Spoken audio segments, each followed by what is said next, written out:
So I will start and give you a short introduction. I'm Merle, the coordinator of, here it still says INGO Accountability Charter, and I'm sorry, it should say Accountable Now.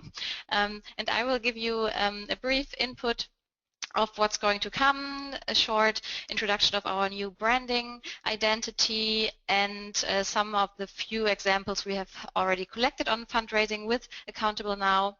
I will then hand over to a case study which will be presented by Patricia from SOS Children's Villages. She's the head of international corporate partnerships, and we look very forward to that.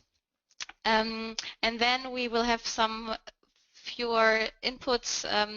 I know from Amnesty and Restless Development, who will share what they have done with Accountable Now for their fundraising, but also please, all the others in the room, feel free to enter, share, ask questions, and so on. The key takeaways, hopefully, within the next hour will be that you have learned how to use Accountable Now in your fundraising, be it in proposals, project pitches, or conversations with donors, and especially also to explore how to apply the new Accountable Now logo and branding material that we have. So, to set the context, I would like to highlight that in times of shrinking civic space and increasing public scrutiny, and most importantly, due to funding going more and more also to businesses offering similar services to CSOs, we think that it's very important that members of Accountable Now now show that they are run particularly well, which they are, but this must be promoted collectively. One example we have is that the environmental CSOs have actively contributed to building a strong brand, the Stewardship Forest Council logo, and we hope to build a very similarly strong brand with you together on CSO accountability, which you can then use for fundraising purposes. This is why we have started a big rebranding process this year with many people involved, and while our former creative concept of the INGO Accountability Charter saw us, the organization, more as the guardian of a codified commitment, as in a charter or in a book, the new creative concept really portrays us as an organization which invites you, members, and also potential new members to continuously improve their accountability practice with us, but of course also among the peers. So why it's not about following our standard, it's about the organization helping you to practice what you preach, to develop it further together, and by that be worthy of the trust of our stakeholders. Having said that, here you see the new logo. It's, as I said, from INGO Accountability Charter to Accountable Now, Global Standards, Local Trust. And the main inspiration for the new visual identity was around becoming or being seen as more dynamic, interactive, modern, and to focus on a collective collaboration and evolving process. We hope that this has succeeded and that you share the view that we are very proud of how the new visual identity is. And I would also like to thank you, members. Many of you have been involved in this process. We had great designers, and also Anna has done a great job to putting this all together. So thank you for that. So now that we have this logo, it will be important to demonstrate our collective commitment together. And as we said before, to display it more prominently. So while creating the new brand was agreed by all members, we now think that it's also important that in order to make it work, we have to continuously trying together. So one of the first things you could do within your organizations is Accountable Now. Many might not or might not be as aware of that their organization is actually part of that network. And you could ask yourself if you already tell people about the membership on your website, in other publications. So while we can't do the job for you, we really want to do it together and help you. But we also need to know what you need for fundraising, marketing, communications purposes. On the screen, you now see a sneak preview of some of the new branding material. And Anna will get in touch with all members in the coming weeks with very concrete, individualized guidelines on how to implement the new logo and branding material. But you can already see we have, for example, a banner which you can merge with your own photographic material. You can use the logo on your reports in either the colored format or in white or black if that's better suited to your purposes. We have our 10 commitments really nicely visualized now, which can be used in printing and digital material. So be innovative and also let us know what else you might need.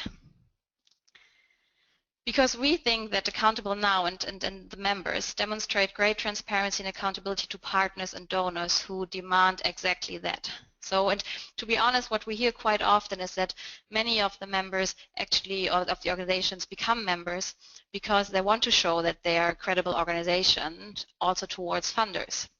So we have started to collect a few best practice examples to trigger and drive these efforts.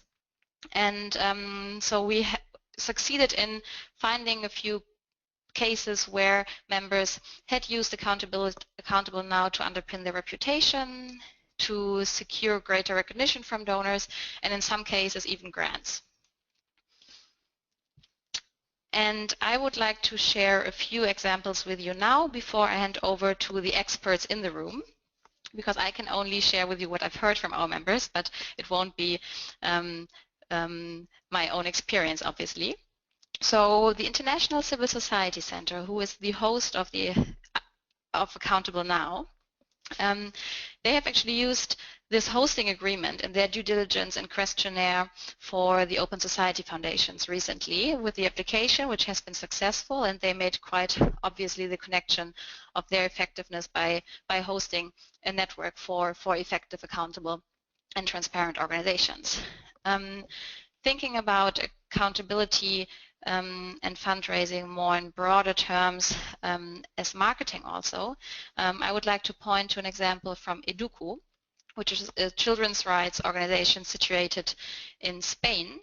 And they have actually translated their large accountability report in a very succinct few pages executive summary, which is available in different languages and very interactive and nicely visualized to get the main messages across in a more easily accessible format. We have also heard that Accountable Now was a good selling point for credible and to show the credibility when pointing towards the independent assessment by the independent review panel, which all members obviously have to go through every year. And this has been particularly interesting for smaller CSOs who can't afford expensive services from KPMG, PwC, or how they might be called. So this is maybe for the smaller members an issue that might be more interesting than for the larger ones, but still to really push not only the Accountable Now membership, but also the external assessment by the independent review panel might be helpful for you. Then I would like to share an example from Ronald Visser. He's the Director of Institutional Donor Partnerships with Transparency International. He was supposed to be here but had to cancel last minute due to emergencies. But he wanted to point out that transparency is naturally committed to the highest transparency and accountability standards, and they apply not only Accountable Now, but also IATI or publish detailed financial statements to the International Financial Reporting Standards, IFRS, and they want to be leaders in our field and of course share these best practices and all the standards they adhere to in their proposals to donors. And he, talking more on the institutional donor side, think that it has been very successful in the past to acquiring grants. And he also wanted to share with you his impression that aid budgets are under more and more pressure in many countries, obviously, and while donors want to see impact, they also want to be certain that their money is well spent and that no taxpayers' money is actually wasted. So as he said, the days of getting away with fluffy reporting are firmly over, and particularly financial reports are more and more scrutinized by the donors. So in his impression, it's becoming even more and more important to show that CSOs are working transparent, accountable, and effective. And since value for money definitely has been the buzzwords among the donor community in the recent years, but will not go away in the future. And I don't know if you share his view on that, but he's open for discussion, and if you want to, you can get in touch and I can connect you with Ronald. And I would like to now hand over to Patricia from SOS Romania. Oh no, she's from SOS International, but she will share a case study from SOS Romania where Accountable Now membership was used to support acceptance from a German donation. And let me quickly hand over the presentation rights to you, Patricia. Just a second. Thank you. Yes, okay, but thank you for the introduction. So just like Marley said, I am Patricia Milano. I'm head of the International Corporate Partnerships at SOS Children's Villages International. I'm trying to move to the next slide right now, but it doesn't seem to be working. There we go. Now it's working. Okay, apologies for that. So before I start, I just wanted to tell you briefly about SOS. I saw the attendance list before and I thought that we would be at least 20 people from my organization, so I could more or less skip this part, but now I see that we're not too many, so I'll try to be quick in this part anyway. SOS Children's Villages was founded in 1949 by Hermann Gemeiner, an Austrian student who, this was the post-war time in Austria, and obviously lots of children were unfortunately left orphaned. Hermann didn't like at all what he was seeing, so he said, he started thinking, what can I do? And this is when his idea of a children's village came up. So basically, the children that were orphaned were offered the opportunity to be placed in a house together with a permanent mother and also together with either their existing siblings or they would get new siblings, obviously in the shape of other orphans. And the idea of the concept was that children would stay in these family houses until they were independent adults contributing to society. So there was this long-term perspective. The mother is still employed by SOS, but the idea is that she stays forever, basically. So we create real families. Over time, our program work has developed quite a lot, and today we also work with what we call family strengthening programs. And these are activities and interventions where we try to avoid family breakdown, so avoiding that more orphans are created. Today we're present in 134 countries, that you can see, more than 6,000 families in over 500 villages. We have around 80,000 children in the SOS Children's Villages, but through the family strengthening programs and emergency programs and other additional programs, we reach around 1.5 program participants through per year. And our vision is quite an easy one. Every child belongs to a family and grows with love, respect, and security.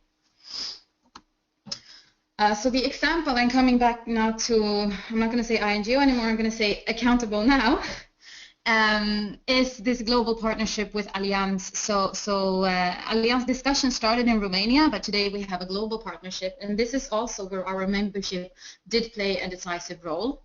The partnership that we have today has the vision to improve the lives of children around the world. It's quite a big commitment, but obviously something that is again long-term, which is the focus of our organization. The partnership is embodied through different kinds of activities and actions. Skilled volunteering and other kind of support for our work is a big part of it. Donations, both cash and in-kind donations. Access to network. Allianz is obviously a global company, meaning that they have a fantastic network of service providers that are great for us to get in contact with, basically. We also have joint communication, so whenever we have the opportunity, we obviously present our partnership in different kinds of forums where we think is beneficial, either for our work as SOS or for Allianz as an organization. And in addition, there are, of course, lots of more activities around it. Being an insurance agency, Allianz, they do know the risk assessments very, very well. So the process to be selected as their, number one partner was very thorough and very long. This is also not only because they're an insurance agency, but also because, again, the nature of the partnership, it's long-term. They wanted to find a partner that they can work with for years and years, and they have to make sure that this is not a risk for them as an organization. And through this long-term engagement, we also have to make sure that we have a joint impact, that the partnership actually results in a kind of a kind of difference and a changed world to the positive, obviously. So what they did was, and what we did was that we shared the report with them with the input and everything. You can obviously see it on the website. And in addition, one of my colleagues had to sit down in a room with them where they had the report, and they started asking questions, hammering her with questions, and she had to reply. And I think that, again, I mean, our membership in Accountable Now, obviously, I mean, it shows our transparency and it shows our commitment to delivering impact, and it's also confirmed by others. We come together with other NGOs as well, which is really crucial, because through our membership, I can say that Amnesty is also a good organization, because I know your members, I have access to your reports, and vice versa, obviously. And today, I mean, we're not perfect as an organization, but at the same time, we want to get there. And while having this third-party kind of review of our work, we're very transparent with the fact that we want to be there. So this is definitely, you know, key to credibility. In addition, I wanted to add also a little bit more about SOS, because before this webinar, I sent a question to all the member associations in Europe. We're a federation, which means that we work like franchise. Each country has their own corporate fundraisers, and they work independently from one another. However, we have this element of central coordination. So I asked the countries, whom of you are using our membership in corporate fundraising, and how are you using it? And the answers I got was, number one, no, we didn't know we were members, and no, we're not using it. But what everyone said was, we want to know more, because this is definitely something we can use in our negotiations. So what we decided there is that we're going to bring this up in our next joint conference, where we're going to look into the details. We're going to take out all reports, the latest reports as well, and we're going to study it and see how we can best use it as an organization to get more corporates on board. So also I wanted to highlight again, I'm responsible for corporate partnerships, but I took the opportunity also today to talk with my colleagues in institutional partnerships development. And the reaction was that this is also the local one in Sweden where I'm based. And the reaction was the same. Wow, this is great. We should have known already that we're part of it. And this is something we want to look into, learn more about, and use in our proposals. So basically, you know, I should probably be quite critic towards myself, maybe, for not having informed the network more about our membership, but also start thinking strategic on how we can use it. So I think that just the fact that we're having this webinar is a step to the right in the right direction. This is quite short and quite quick, what I wanted to say today, and I want to know if anyone has any questions right now, or if we could just go on with other examples. So thank you for listening.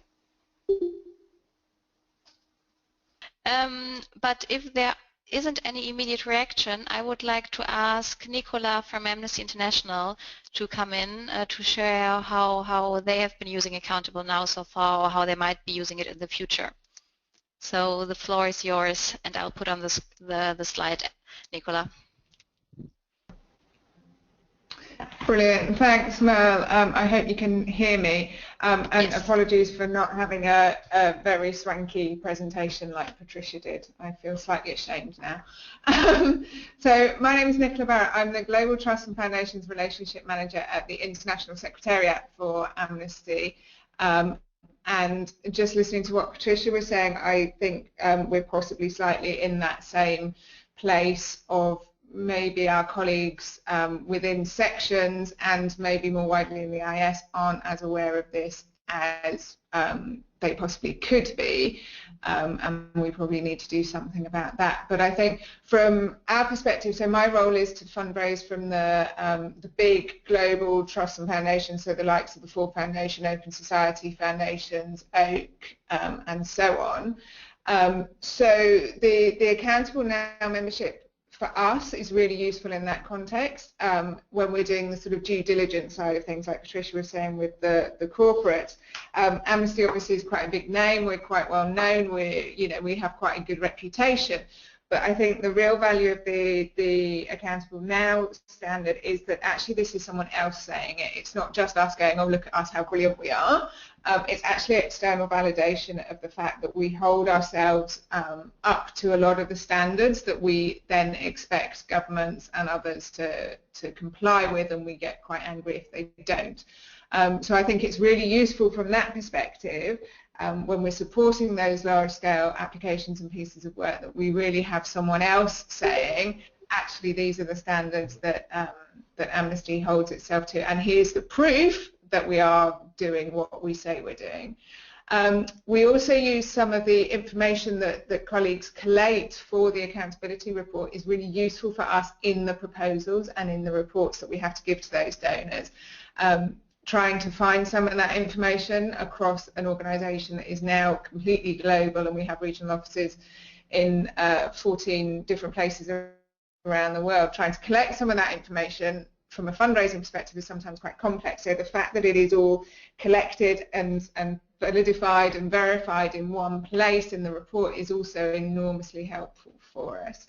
And I think just building on what Patricia was saying, and also in the slightly wider context, certainly here in the UK, where there is a bit of a suspicion and scepticism around fundraising at the moment, and we've had a pretty tough sort of year or 18 months, and the public trust help and will help us go forward and demonstrate, as I said, that we're practicing what we preach and that we really do hold ourselves to independently verifiable standards, and if anything is found to be wanting, and if we are missing any points on the reports that we have to submit to Accountable Now, then we can address that, and we have to take steps to address that. So I think it's probably very similar to certainly SOS Children's Villages, in that we probably need to do a bit more internally to promote this and promote the benefits of it and how it can really help us with the rest of our fundraising.